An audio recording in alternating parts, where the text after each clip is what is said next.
இது எந்த கடல்கரைனா மல்லிப்பட்டணத்தில் இவர் தான் போட்டுக்காரரு. சரியான மீன் பிடிச்சிட்டு வந்திருக்காரு. அது என்ன மீனுன்னு பாருங்களேன். சரியான கரும் வாவலுங்க.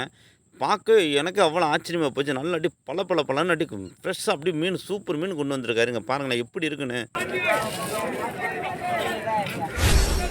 அப்படியே வெளியே வாங்க, அங்கேயே போங்க, அங்கே உட்காரு.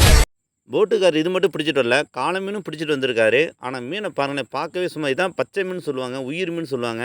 ஏன்னா பைபர் போட்டில் போய் தூண்டி போட்டு வலை போட்டு உடனே பிடிச்சிட்டு வர மீனுங்க. சும்மா அப்படி பார்க்கவே தரமான பொருளாக இருக்கும். இந்த மீனோட ரேட்டை எடுத்துக்கிட்டிங்கன்னா அங்கே என்ன ரேட்டு போகும்னா, குறைஞ்சது சைஸுக்கு தக்கன தான். காளை மீன் வாவெல்லாம் சில சைஸுக்கு தக்கன தான். என்னோடய மதிப்பு அங்கே என்ன ரேட்டு இந்த மீன் சொன்னாங்கன்னா 450 ரூபா சொன்னாங்க. இந்த தான் சொல்கிறான்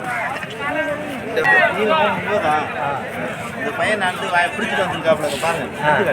சொல்லு ஏதாவது சொல்லு. இதை வந்து உடைச்சி கறி வச்சா சூப்பராக என்ன ரேட்டுண்ணே? சத்தமாக சொல்லுங்க. 750. அதான்